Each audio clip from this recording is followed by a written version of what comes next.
We will watch the meeting through live real-time broadcast at www.youtube.com/user/Barnstable County. The public participation guide and meeting documents are available in advance at www.capecod.gov. The County of Barnstable does not discriminate in the administration of its programs or activities on the basis of race, color, religion, national origin, disability, age, sex, sexual orientation, gender identity, or other category protected by state and federal anti-discrimination laws and regulations. Reasonable accommodations for people with disabilities are available upon request. For more information or to file a complaint, please contact Justina Marchak, Barnstable County ADA Non-Discrimination Coordinator at JMARCZAK at capecod.gov. Call 508-375-6646 or visit www.capecod.gov. Members of the public may also attend the meeting remotely through Microsoft Teams, and all of that information is available on the website. Back to you, Mr. Chair. Thank you, Mr. Clerk Fletcher. So with that, I will call the meeting to order, and the opening ceremony start with a moment of silence to honor our troops who have died in service to our country and all serving in our country and the armed forces, especially these days.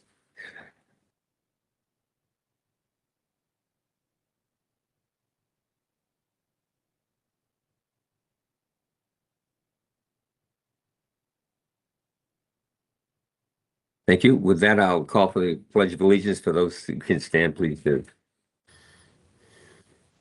I pledge allegiance to the flag of the United States of America and to the republic for which it stands, one nation, under God, indivisible, with liberty and justice for all. With that, Mr. Clerk, a roll call, please. All right, Mr. Chair. We've got Deputy Speaker Frizzell. Here. Delegate Gallagher. Here. Vice Chair Killian. Here. Delegate O'Malley. Here. And Chair Oman. No alternates today, sir, but you do have 5 full members of the committee. Here. We're fully staffed. That's good. Thank you. We're on to the continuing saga of the fiscal year 2027 proposed operating budget review. Mr. Clerk, I know you have a specific line by line review plan. Well, I do want to note, I do know that we've got discussed. we've got members that have a hard stop at 5:30. We're going to try to accommodate, but I know that in order to have a vote on Wednesday, we do need to go over the ARPA ordinance, however small the dollar amount is, and get a recommendation to the full assembly. I don't know if you want to take that first, and then. Yeah, let's just get that right out of the way. I hate big numbers like that. Wow.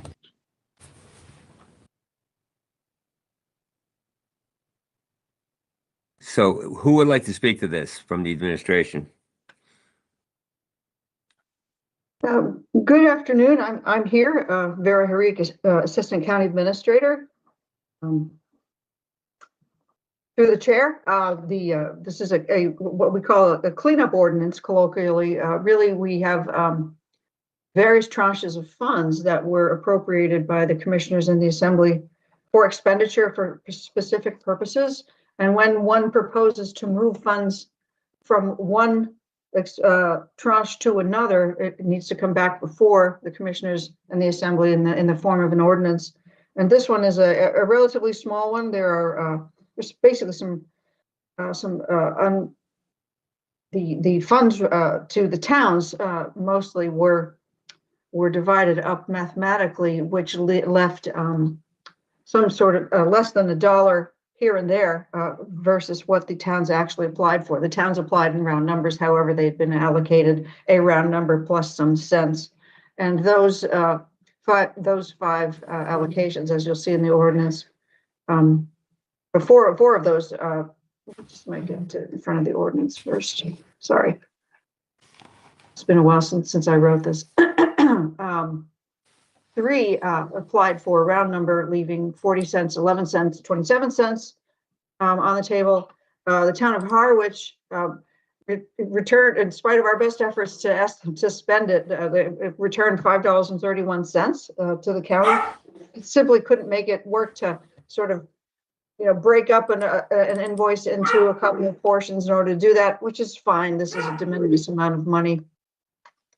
And $5.31. And then there was a sort of a rounding error amounting to $1 not an error, but just a rounding amount amounting to $1 in the small and medium tranche. And we're proposing to move these funds, which total $7.09, to the administrative budget, from whence we can still spend on salaries and fringes in order to fully expend the funds from those two tranches.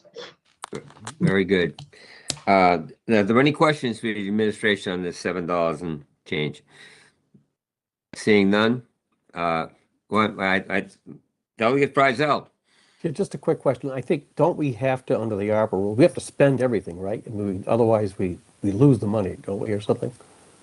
Yeah, we have until December 31st of 26 to spend all funds allocated to the county and through the county to subrecipients as well. And so, yes, otherwise I'm sure the federal, well, maybe one can't be sure, but for de minimis non-material amounts, and they have not set forth what materiality will be at the end of this. They may suggest that they want returned amounts over a particular, if amounts exist over a particular amount of money. We don't know that yet, but we're keeping track of everything to the penny. So Okay. whatever materiality they deem necessary at the end of this calendar year, that we will comply with. Hopefully nothing. There might be other cleanup ordinances coming as well as we sort of get into the final months of this and do our best to fully expend all sums. The whole thing is really like trying to land a helicopter on a dime on an aircraft carrier while it's under sail. So we're certainly doing our best to. But the administration has come up with a plan of where to put this minute amount of money, right? You have a plan of where it goes. The admin salary budget. Admin salary. We can spend admin funds. We can spend admin funds through March. The third quarter, our third quarter, March 27, because the Treasury recognizes that there's still going to need to be staff-related expenditures to tie up and finalize the reporting for ARPA. And so they've allowed that to take place. And so that's why we opt to put it there. So I'll entertain a motion from the Assembly's Finance Committee. I'll move approval to the recommendation to approve to the Assembly. I'll Thank second. Delegate Killian seconds. Is there further discussion? Hearing none. Roll call, please. Yes, Mr. Chair. Deputy Speaker Frizel, Yes. Delegate Gallagher, Yes. Vice Chair Killian, Yes. Delegate O'Malley. You're muted, Delegate O'Malley. Yes. And Chair Oman. Yes. That's Next 5. up. Thank you. Next up, Clerk Fletcher. Oh, well, that's. I think at this point, it's up to you guys as to whether you want to take up shared costs or Children's Cove or something different.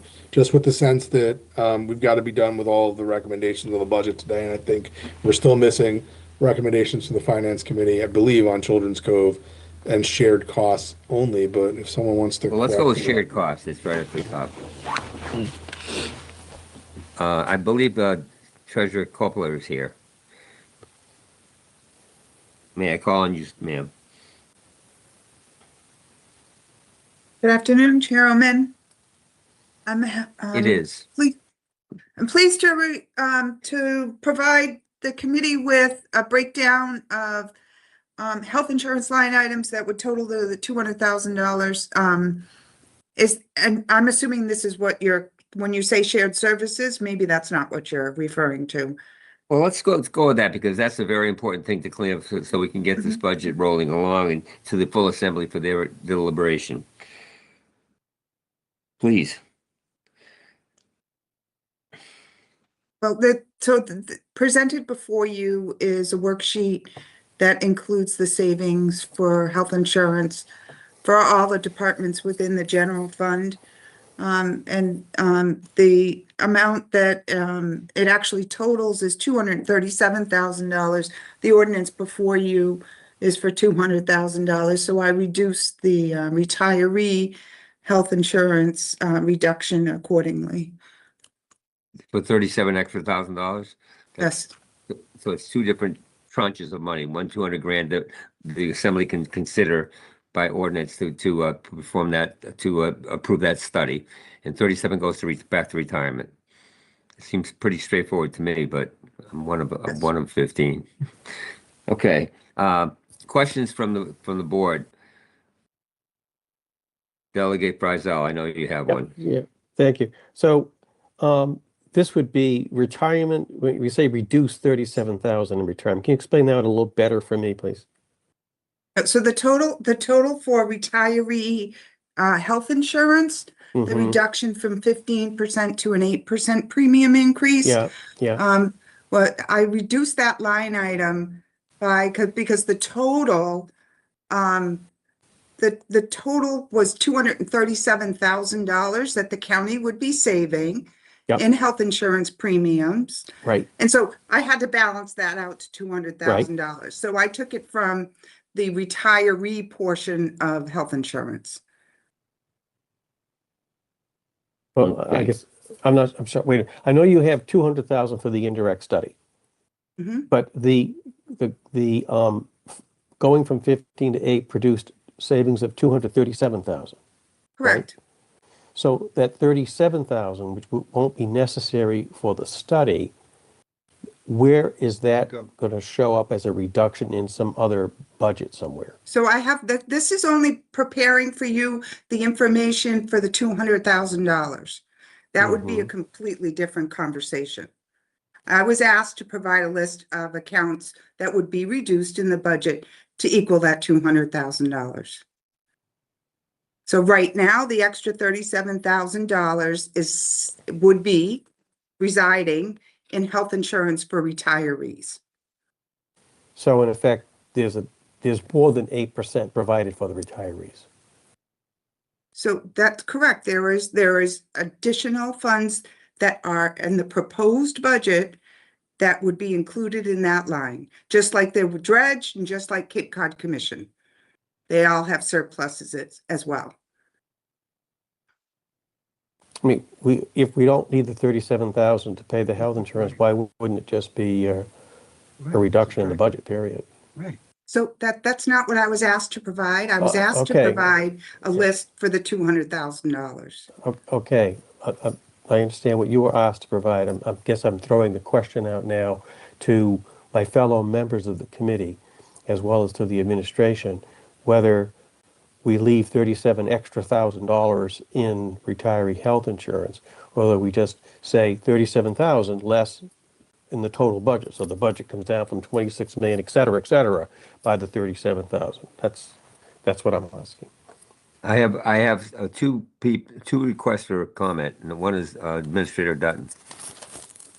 Thank you, Chair. I guess I would respond to Delegate Frizel's question by pointing out that 30 in the scheme of health insurance, 37,000 unfortunately is not a lot of money, and we want to make sure when Carol budgets health insurance, she budgets based on the staff or the retirees currently taking those benefits. If we have a change, particularly in this case in the retiree health account, if we have more retirees coming onto the system, I would say we want to make sure that we've got a little bit of flexibility in that line item in order to pay that expense. But that's just my input. So you're in effect asking for a little cushion for the health insurance we provide to retirees, above and That's beyond what we correct. know as the 8% at this point.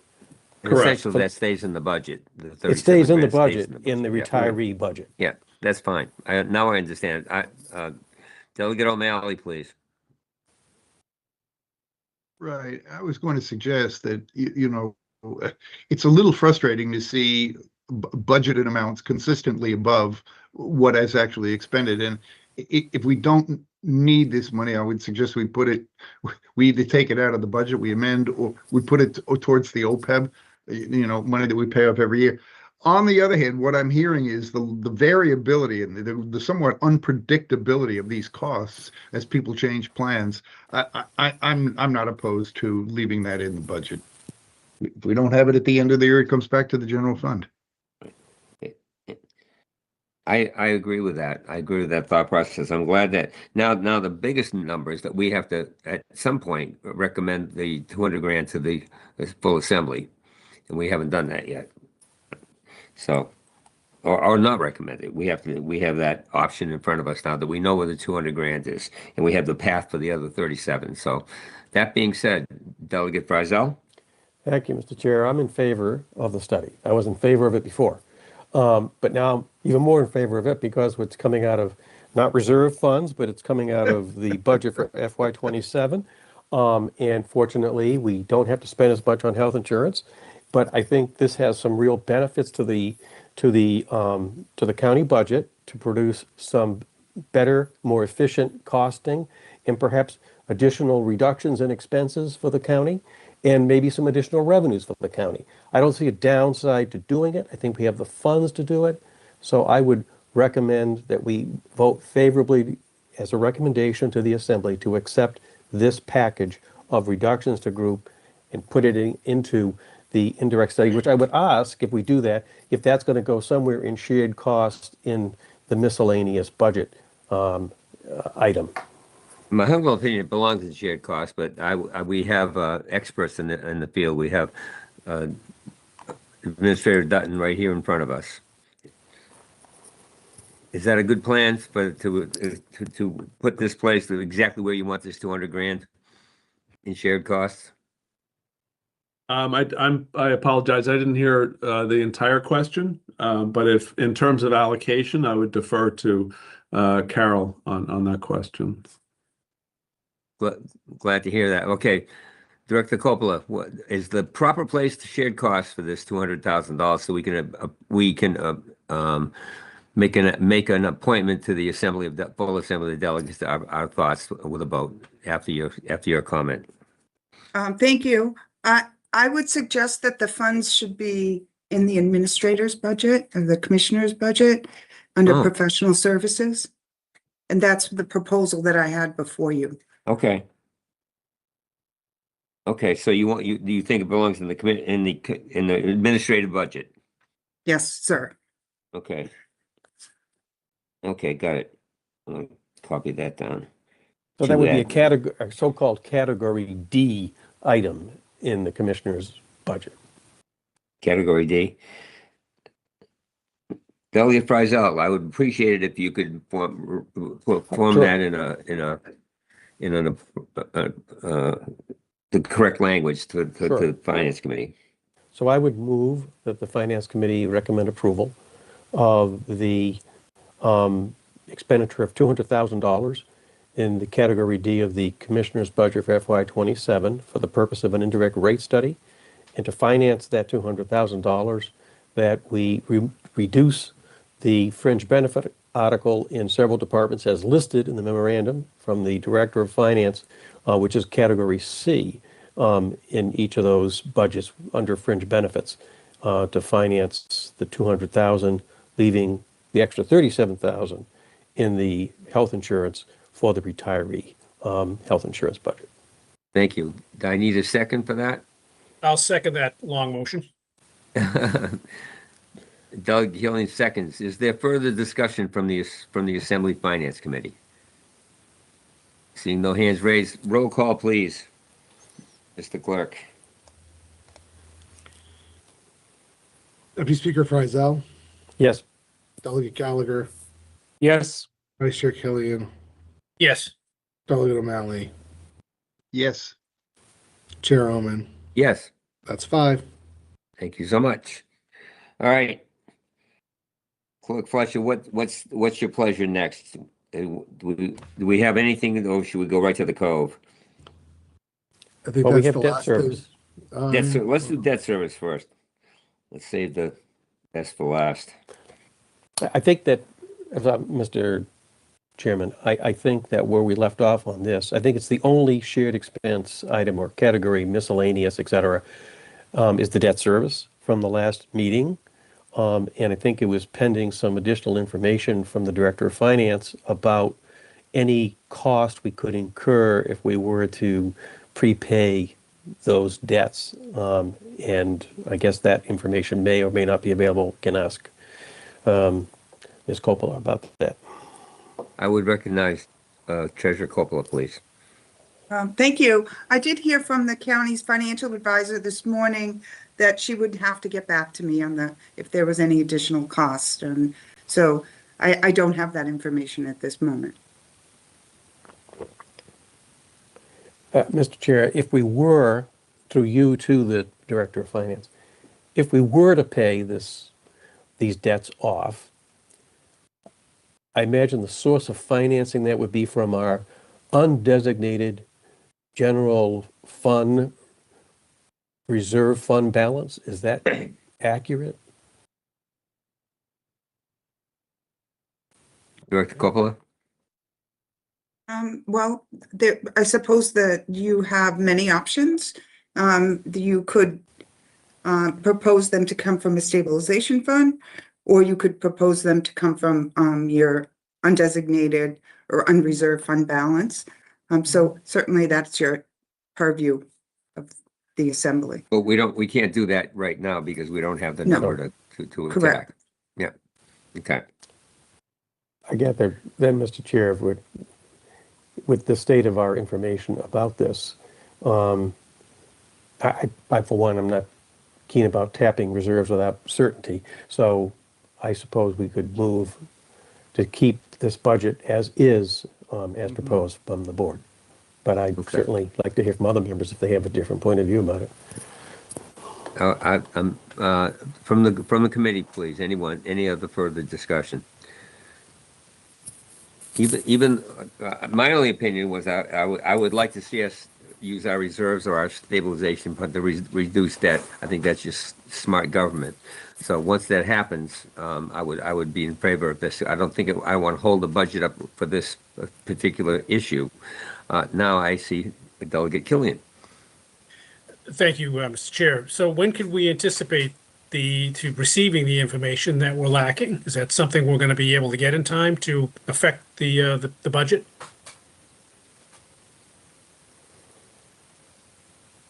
Mr. Chairman, I don't have the deadline that has been provided to me as of right now. I mean, I could certainly reach out We have some again. deadlines. We have some deadlines that we have self-imposed to make sure that by May 5th we approve this budget and send it over to you, so that if there's any discrepancy or any discussion or any difference of opinion from the administration and the county commissioners, that we have time to resolve that before the June 30th. That's our goal, is to make sure there's a good budget. And I think these ideas are good. I'm one of those that want this to happen at its own time schedule, but the finance committee is always looking for ways to make the government more efficient, and that's the genesis of this discussion on shared costs, and that's as simple as I can make it. You know, it's a good idea. I would not stop the budget process with this timeline. Our budget timeline for this issue alone. Although it's something we can keep going on and try to make our county government more efficient and in the future. Delegate Frizel, I see. Yeah, thank you, Mr. Chair. That's exactly, I think, what I was thinking too, that it doesn't stop us from continuing to think about this and to get Right. the information about this, and to see if we can do something about this later on. It will affect the next budget if it doesn't affect this one. It passed. That's good. Further discussion from the board. Seeing none. Clerk Fletcher, roll call, please, on debt service. I think we need a motion. Go ahead. You're going to propose something specific. I would Billy. move that we recommend approval of the debt service budget as submitted by the board to the full assembly. Yeah, thank you for articulating that. I thought that's exactly what we'd already decided, but thank you for that. I need a second for that now. I'll second that. Delegate Killian seconds. Is there further discussion from the board? Seeing none. Roll call, please. Yes, that would be Deputy Speaker Frizell, Yes. Delegate Gallagher, Yes. Vice Chair Killian, Yes. Delegate O'Malley, Yes, Chair Oman. Yes. That's 5.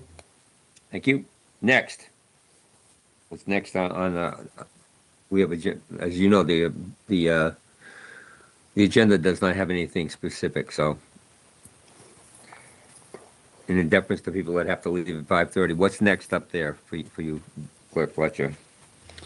Well, at this point, I think all we have left in Maine is Children's Code. Does anybody disagree? I don't think we have anything left that I'm aware of besides that for recommendation. So I Okay, think we're coming down to the wire. thank you. Children's Cove. Is there anyone from the administration that wants to talk about? I think we'd asked for some additional information about, especially about the lines on of the administrative costs, the administration salaries. I think we'd ask for additional clarification on that, as opposed to the grant-funded positions at the Cove. I have not seen it come across my desk, but is there anyone that would like to speak to that? I see Delegate Frizell. Yeah, thank you, Mr. Chair. I mean, I did see it from the Director of Oh. Finance. And, what I could see is that from fiscal 23 to fiscal 27, the general fund expenditures for the staffing of the Cove went from $178,333 to $307,022, which amounts to a 72% increase over that time period, averaging 18% year over year. And some years were higher than 18, some years lower than 18. I'm just saying it's, averaging out to an 18% year over year. And this was produced by changes in comp levels, grades. If you look at the salaries, people changed the grade they were in. They got steps, and they kept moving up in steps. We got COLA on top, and until this year, COLA apparently was from fiscal year 23 to 26 at 3%. So they had COLA of 3 and steps of 3. So if you look at the total budget of the county this year, 26 million, 18.6 of it is salaries and fringes, more than 69% of the budget salary and fringes. So what we have here is a baked-in system of compensation. And by the way, a compensation study is part of what we're financing in this budget. $40,000 is put there for a compensation study. So we have to be very cautious about what that will produce. But what's happening by virtue of the system that's in place, as I see it, is we have these steps, we have these grades. People change grades, they change steps. We have COLA. This triggers most of the time, it triggers additional fringe. So as we've seen in some budgets, it's greater than 80% of the budget. So we have a built-in structure for compensation, and I'm not judging the merits of anyone's compensation. I'm just talking globally.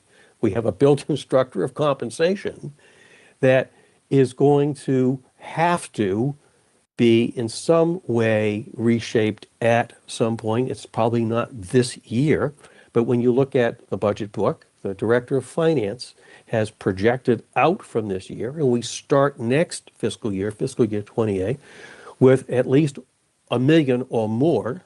So to have a balanced, sustainable budget, and by that I mean we do not pay salaries in fringes out of reserve funds, right? So if we're going to have that kind of budget, at some point, this whole structure is going to need to be revised, or we're going to have a need to prune. By prune, I mean reshape priorities. To the extent to which some salaries are going up, others have to go down to stay within the pie. And that will necessarily trigger prioritization of what the county does. It can't be all things to all people. So the discussion of what those priorities are will certainly be a joint discussion, the discussion by the board, the administration, and the Assembly of Delegates. While we're not going to, at the Assembly, get into who gets what grade and what step, we will get into what we're going to do as a county, what we can afford to do as a county. And to layer one final piece on all this, we have a huge, huge capital number coming at us, plus PFAS. And when you put those together and you look at the debt service that that's going to require, it's going to crowd out a substantial part of our budget. So that's going to force us to rethink some of this. So while I'm not saying we don't vote this budget this year in this form, I'm just trying to point out that this is something we need to pay attention to post-budget about future budgets, because it's a built-in structural problem. Thank you. And Mr. Dutton has said in the past almost those exact words about how we have to really be careful on what we're really doing going forward. And I know that has been a priority of his. You stated to us that more than once. And we need to start working on that, I believe, right after this budget, is to look around and see, go back to what our core services are and what we really have to do. And hopefully at some other point in time where we can get additional revenue, or where additional revenue can come from in every department, including the Cove. So that's my thought. Delegate O'Malley, please. Thank you, Mr. Chair. Yeah, I'm very substantially in agreement with Delegate Friesel. It's pretty striking at the Cove that this rather marked increase in the salary and benefit line has happened with the same exact staff over this period of time. They haven't. It's not an expansion, and I would have to assume, in a sense, it's not really an expansion of services. And I think along the lines of what he's saying, one of the things that I think we need to think about pretty seriously is the step increases, which appear to me to be sort of almost automatic, almost like a cost of living, rather than tied in any way to performance evaluation. So I think as part of the study that's done that we're looking forward to, that needs to be considered. I mean, clearly we're looking at increases of 5-6% a year, and in this case, larger than that. And it's not clear to me why it's so large, but that may be category changes in addition to steps and COLA. I think we need to look at that. It's driving us into a place that we really can't sustain, and I'll leave it with that.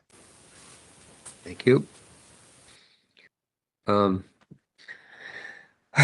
Yeah, step increases do have a formal process. I mean, it is based on performance. I've never seen one turned down, so I'm not sure what that really means. Part of me that as chair of finance, I'm at conflict with myself, is that I also believe in employee retention. I think employee retention is a very, very strong thing, because you really aren't getting a lot of people to drive down to the Cape and looking for jobs anymore. We're stuck in a rut here as far as housing and cost of living goes. So I see both sides of the fence on step raises. I really do. But I think we have to determine who's an employee that we have to have. If there's a retiree, do we have to replace that retiree? I was kind of speaking the same words I've heard from Administrator Dutton. So those are some of my thoughts. But we're heading down a very dark future if we keep up with 69% of the salary. Some of I think the Cove is over 80% of their budget is salaries and fringe. And I think there's one other place I think I can see it too. I'll have to remember exactly which it is, but and some are much lower. So for the result countywide is 69% and likely to go over 70 next fiscal year. I saw Sue Warner, Speaker Warner, you had your hand up. Yes, thank you, Chair Oman. I just wanted to chime in here with my colleagues and say that this has been something that has concerned me since the first day I was on the Finance Committee with Chairman Oman, and I saw that this was happening and had happened over time and was continuing to do so. And on several other occasions, when I mentioned it in a meeting, people just weren't willing or didn't have the appetite to deal with it. And I think that what has to happen is it's not just simply looking at the benefits, it's looking at the whole structure and how we can still offer a good package to the employees who continue to work and those who might want to join the county. But it's also to recognize that seems to be predominantly the one area that doesn't get reduced, except for the one time when people were let go because of no money at all. So I think that the package itself is the problem. It's not just simply the step or the amount of money somebody's getting or the amount of benefit time they get paid off or the benefits for retirees. I know that I was at a university where there were very ample benefits, and at one point they had to start looking at the same issues and start to cut back, and it was painful. It was there were some unions involved, so it was also somewhat argumentative. But in the end, the university ended up being much more solidly on footing once that was done. But nobody had been able to or were willing to before that look at that and say this is what we need to do. And where at all possible, they tried to adapt things in areas that were not going to be offered any longer, but to make sure that people who had been promised certain things still had some kind of recommendation. I mean, at one point, I should have gotten because of my years of service there, 100% insurance coverage. But by the time I left, that had been cut back now to, because of the time of service that I was there, to 10 years of a supplemental coverage for an insurance, which I was still grateful for. So I think that this is a conversation that has to take place and a look at the whole package about how the best way to do it would be. And then to try to bring to the existing county members the understanding of what this means and why we have to do it. And these are the ways that we looked at to try to do it with the less painful for everybody. And I can't agree with my colleagues more. That we're in the black hole. We're not going down the black hole. We're there with these kind of numbers for each department. I don't see how much longer we're going to be able to maintain it. And it does not look like, at least in the very near future, we'll be able to increase the number of the amount of income with which we bring to the county that over time maybe, but not right now. So I applaud this being brought up and thank those who were brave enough to do so. Thank you. And under your leadership, I would like to see the Finance Committee right after this budget is over, is to delve into this, is how can we further sustain the success of Barnstable County without burying ourselves in salaries and benefits.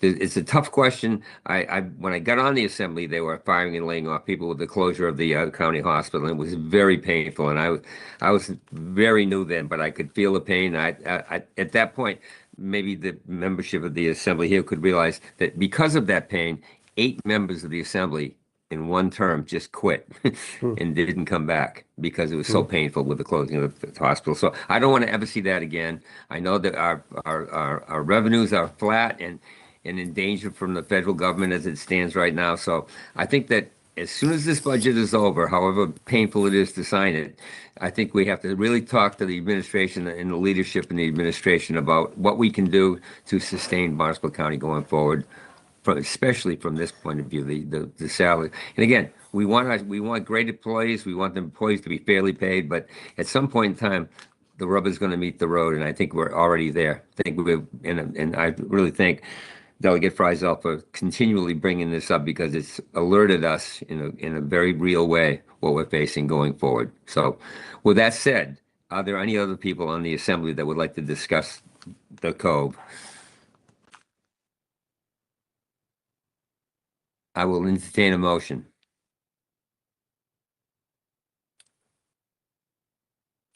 Delegate Friesel.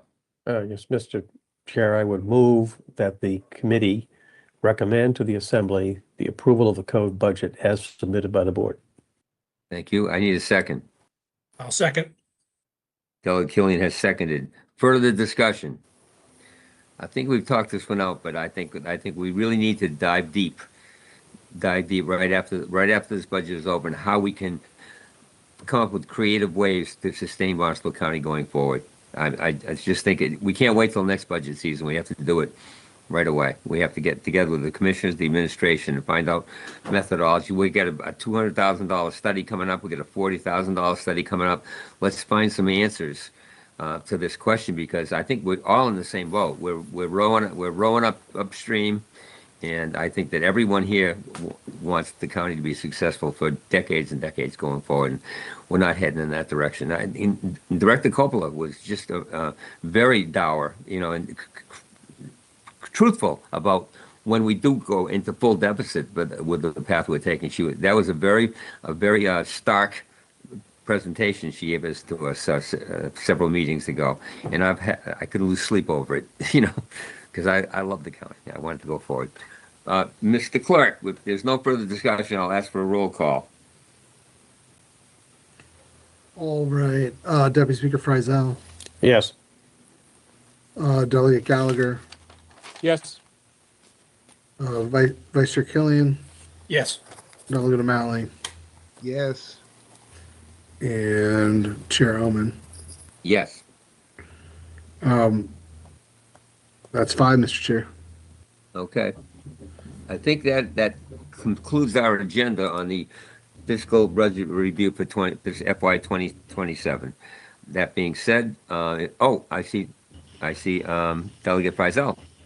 Yeah. Thanks, Chair. There's a question I wanted to ask the administrator, Mr. Dutton, that I should have asked earlier, but I'll ask it now. Curious minds would like to know that in fiscal year 26, you provided separate ordinance for one-time expenses and new expenses.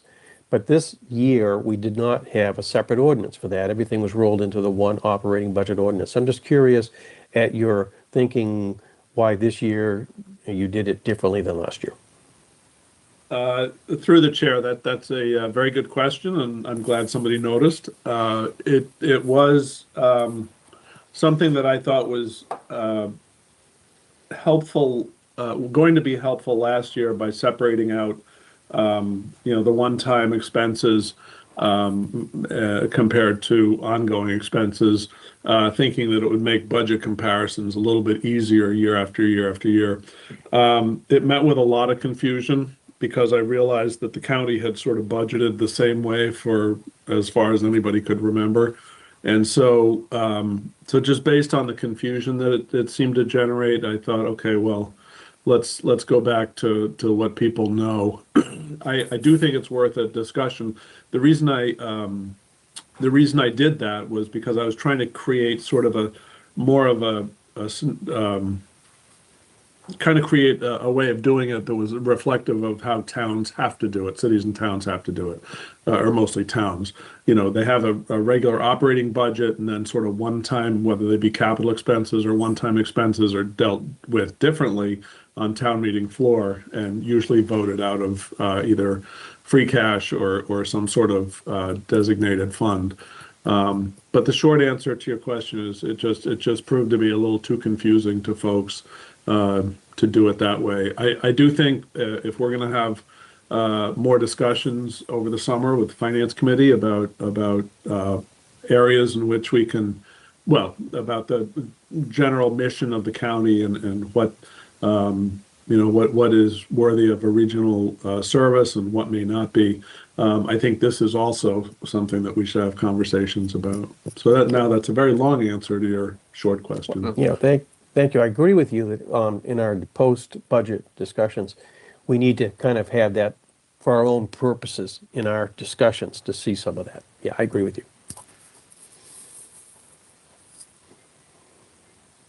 One of your predecessors at the county administration, he came in as a sub for a while, is somebody I'm sure you know well, Robert Lawton.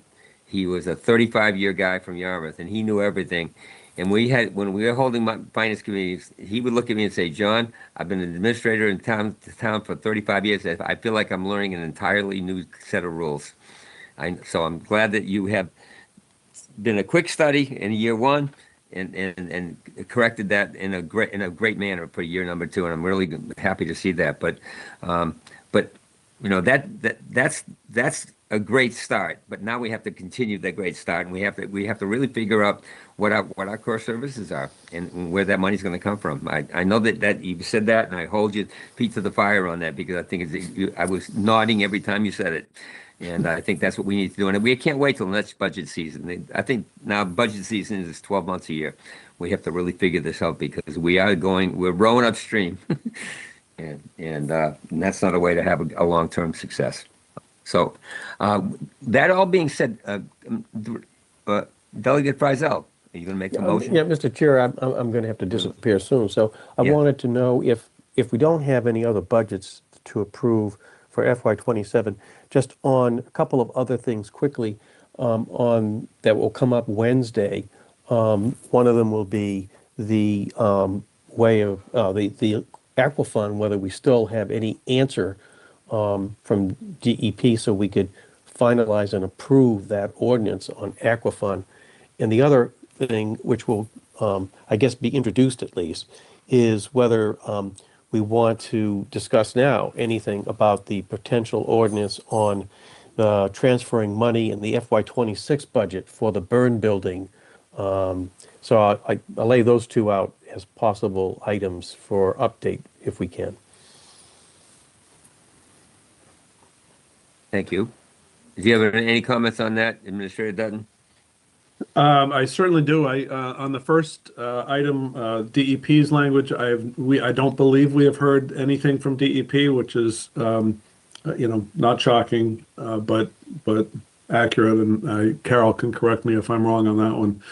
On the transfer of within the FY26 budget of $155,000 to complete the burn building, I'll give you. I had anticipated or I intended to give you a memo on this, but let me just very quickly go through it. The burn building, to complete the burn building in one shot, is going to run us about $252,000. That's a conservative figure. That's sort of the outside figure, and hopefully we can get it done for significantly less. But that said, we have a $100,000 earmark to be used before the end of this fiscal year from the Division of Fire Services, State Division of Fire Services. So that money is there to be used. If we delayed this construction, the remaining construction, it's very little left, although the amount's relatively substantial. But if we delayed this, it would cost us an additional roughly $55,000 if we delayed this until next year, assuming that we could still get $100,000 earmark, which is certainly not certain. So as I've been telling people, every year we wait, the finish line seems to get further and further away.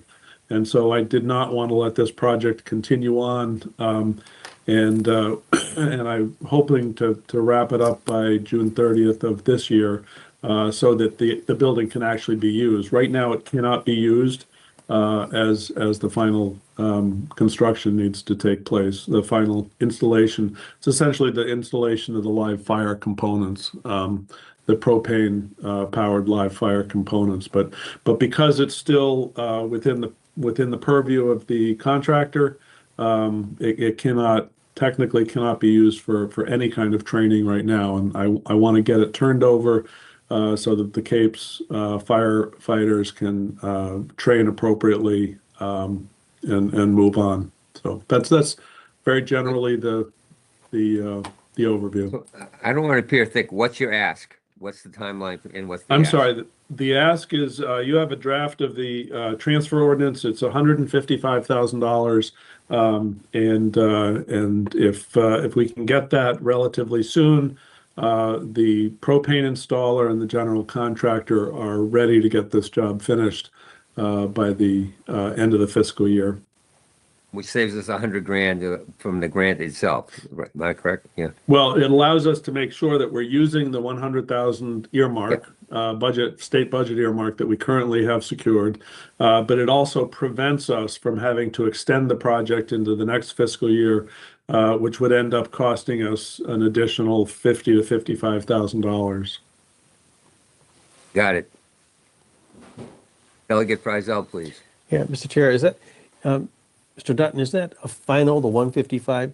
I thought we might be getting a contribution from another community that might reduce that total cost to the assembly. I'm sorry, to the county. To the county, that is, as I say, that was a conservative figure. We do have some verbal assurances that we'll be able to get a $35,000 gift from another private foundation. But that is not in writing yet, and so we can't really budget towards it.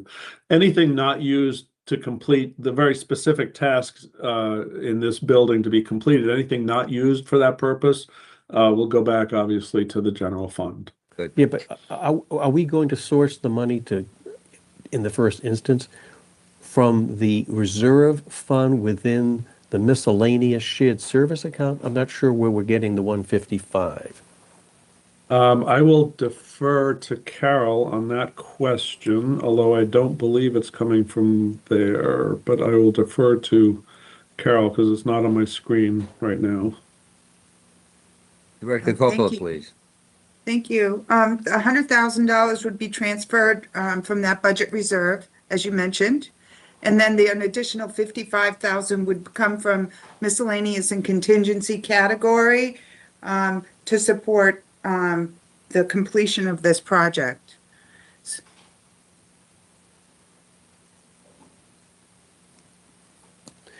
Back to the So board. apparently we have excess money in that account, 55,000. We have excess funds in that category. You are correct. Thank you. So we're dealing with a supplemental budget again. All right. This seems like a very important thing. I don't know if anybody's ever seen the burn building go when I was at the original. I have seen it. It's pretty impressive. And it's really what firefighters need. You know, that's irreplaceable knowledge when you have to actually go into a burn building. So even though the supplemental part of this gnaws at me a bit, I think this is so important that I will support it when as soon as we can. Let's talk to Clerk Fletcher and get it on the agenda and see what the Assembly thinks, but I will support it.